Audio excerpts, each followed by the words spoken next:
இன்ட்ரோடக்ஷன்லயே உங்களுக்கு தெரிஞ்சிருக்கும் இன்னைக்கு ஒரு பஞ்சாபி டிஷ் தான். என்ன டிஷ்னு பாத்தீங்களா? சோலே பட்டோரே. பாக்கலாங்களா எப்படி பண்றதுன்னு? வாங்க. இந்த சன்னா செய்யறதுக்கு கண்டிப்பா இத வேக வைக்கிறதுலதான் ஒரு ட்ரிக்கே இருக்கு. இப்போ இதுல நான் என்னென்ன எடுத்திருக்கேன் அப்படின்னா 3 ஏலக்காய், இஞ்சி, 1 ஸ்பூன் டீ தூள் எடுத்திருக்கேன். இத ஒரு ஒயிட் கர்ச்சீஃப்லயோ இல்ல போல மாஸ்க் கிடைக்குது 10 ரூபாய்க்கு ஒண்ணு, பர்மனண்டா இதுக்குன்னே கூட வாங்கிக்கலாம். இந்த மாதிரி ஒரு ஈரமான ஒரு கர்ச்சீஃப்ல இஞ்சி, ஏலக்காய் இதையும் போட்டிருக்கேன். கொஞ்சமா எடுத்து நம்ம இத தட்டிடலாம். இப்போ இத நல்லா தட்டியாச்சு. இந்த டீ தூள் எதுக்கு அப்படின்னா உங்களுக்கு கலர் ஒரு மாதிரியான நல்ல திக் பிளாக் கலர் வர்றதுக்கு.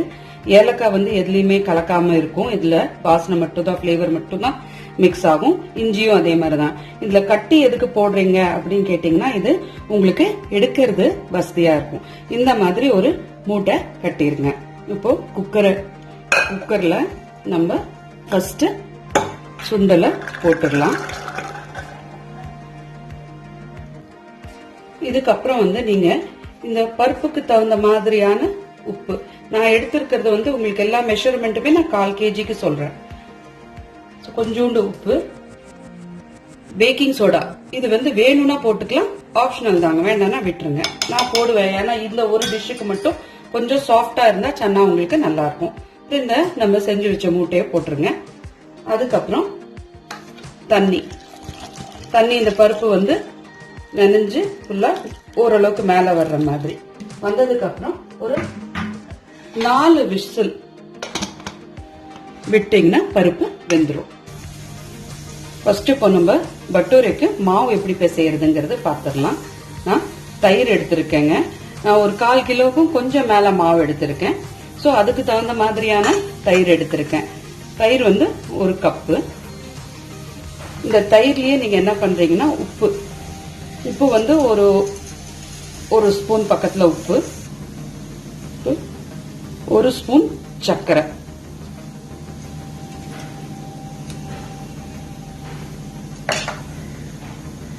அப்புறம் மைதா மாவு அப்படியே இதுல போட்டுருங்க. பிசையறதுக்கு தண்ணி. சோ ஃபர்ஸ்ட் நம்ம தண்ணியை ஊத்தாததுக்கு முந்தி நம்ம இதுல இந்த தயிரை மிக்ஸ் பண்ணி பார்ப்போம். தயிர்ல இருக்கிற ஈரத்தை எல்லாமே ஃபர்ஸ்ட் இந்த மாவு உறிஞ்சிரட்டும். இந்த தயிர் போடுறதுனாலயும் இந்த சக்கரை போடுறதுனாலயும் உங்களுக்கு சக்கரை போடுறதுனால ஒரு மாதிரியான சிவப்பு தன்மை வரும். நீங்க பூரிக்கு செய்யும் போது கூட சக்கரை போட்டு செய்யலாம். இந்த மைதா உங்களுக்கு நல்லா சாஃப்டாவும் ஈஸ்ட் ஃபார்ம் ஆகிறதுக்கு தான் இந்த தயிரை ஆட் பண்ணோம். இந்த ஈஸ்ட் ஃபார்ம் ஆகிறதுக்கு தாங்க நம்ம தயிரை ஆட் பண்றோம். இப்ப நம்ம கொஞ்சம் கொஞ்சமா தண்ணியை விட்டு பிசைஞ்சிடலாம். ஓரளவுக்கு கெட்டியா பிசையலாம்.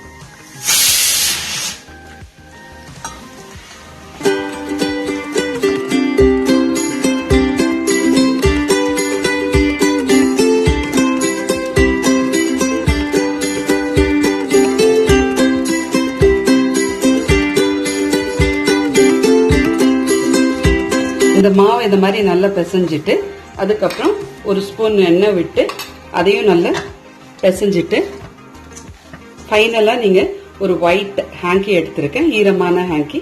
இதை மேல இப்படி போட்டு மூடி வச்சிடுங்க. ஒரு 1 hour இது ஊறட்டும். ஓபன் பண்ணிடலாங்க. நம்ம போட்ட அந்த குட்டி மூட்டை இருக்குங்க, அது நம்ம தனியா எடுத்துக்கிறோங்க. இது இனிமேல் நமக்கு தேவையில்லை. இப்போ வடசட்டியில 4 ஸ்பூன் எண்ணெய் ஊத்திருக்கேங்க. இப்போ எண்ணெய் சூடாயிருச்சு. நான் இதுல வெங்காயம், பூண்டு, இஞ்சி எல்லாமே ரொம்ப ஃபைனா சாப் பண்ணிருக்கு. இதை அப்படியே இதுல போட்டுடலாங்க.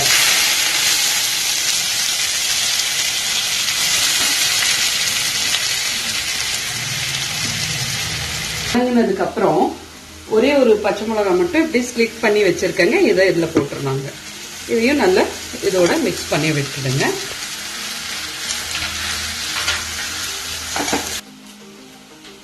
இது ஒரு தக்காளி விழுதுங்க, தட் இஸ் டொமேட்டோ பியூரி. இதை நம்ம அப்படியே இதுல மிக்ஸ் பண்ணிடுறோங்க.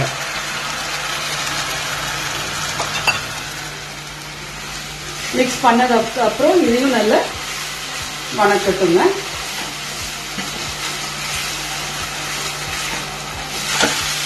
பாருங்க, இது நல்லா வணங்கிருச்சுங்க. இப்போ நம்ம ட்ரை இன்கிரீடியன்ட்ஸ் எல்லாமே இதுல போட்டுடலாம். வரமிளகாத்தூள், கரம் மசாலா, கொஞ்சோண்டு நான் வந்து சாட் மசாலாவும் மிக்ஸ் பண்ணியிருக்கேங்க. இதுல தனியாத்தூள், மஞ்சத்தூள். இந்த மசாலா எல்லாம் பச்சை வாடை போற வரைக்கும் நல்லா வணங்கட்டுங்க. அப்போ தேவைப்படும் போது உங்களுக்கு ஒரு half a glass of வாட்டரை மிக்ஸ் பண்ணிக்கலாம்.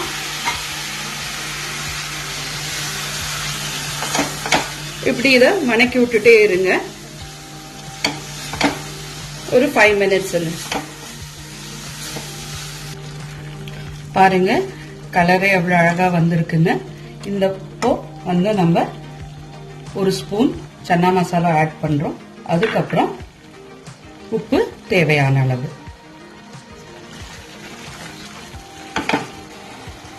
இந்த மாதிரி இந்த ஸ்டேஜ்ல வந்து நான் வேக வச்ச சன்னாவை ஆட் பண்ணிடுறேங்க. இதுல இருக்கிற தண்ணியை யூஸ் பண்ணிக்கலாங்க.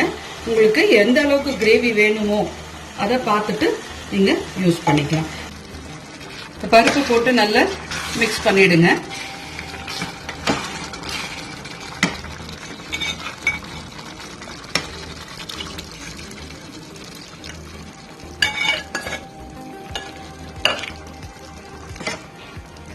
இது ஒரு 2 to 3 minutes நல்லா வேகட்டுங்க. சிம் பண்ணி வச்சிடுங்க. இப்போ இதை நல்லா மூடி வச்சிடலாங்க. இது ஒரு 5 minutes நல்லா வேகட்டுங்க. பாருங்க, இந்த துணியை எடுத்தாச்சு. நல்லா சாஃப்டா வந்திருக்கு. இப்போ இதுல வந்து நம்ம எப்படி சப்பாத்திக்கு மாவு எடுப்போமோ அந்த அளவுக்கு இதுல மாவை எடுத்துட்டு இதை வந்து நம்ம ரோல் பண்ணிக்கலாம்.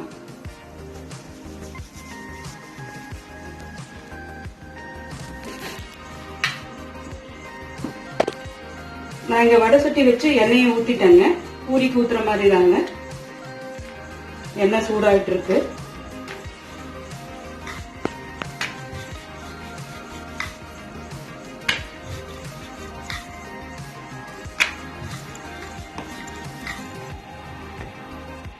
ரோல் பண்றத நம்ம இப்போ சூடான எண்ணெயில போடலாங்க.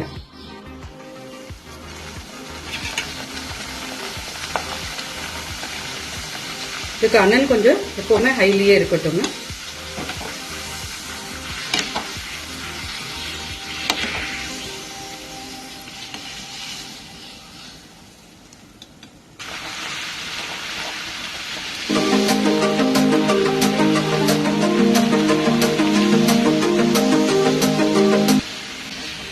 இப்போ இந்த அளவுக்கு செவக்க செவக்க எடுத்துட்டா போதுங்க.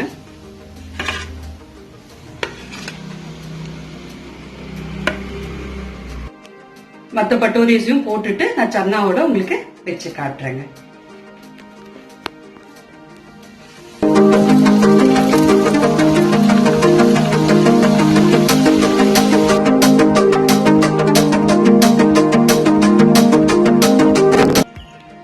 நல்ல எண்ணெய் விட்டுருச்சுங்க. இந்த டைம்ல நீங்க கொத்தமல்லி தலையை தூவிட்டு அப்படியே ஒரு மிக்ஸ் பண்ணி நம்ம சர்வ் பண்ணிடலாங்க. சோலே பட்டோரே ரெடி ஆயிடுச்சுங்க. ரொம்ப டேஸ்டியா வந்திருக்குங்க. கண்டிப்பா நீங்க இதை ட்ரை பண்ணுங்க. என்னோட வீடியோக்கு லைக் போடுங்க, ஷேர் பண்ணுங்க, சப்ஸ்கிரைப் பண்ணுங்க. நெக்ஸ்ட் வீடியோல உங்களை மீட் பண்றேங்க. தேங்க்யூ.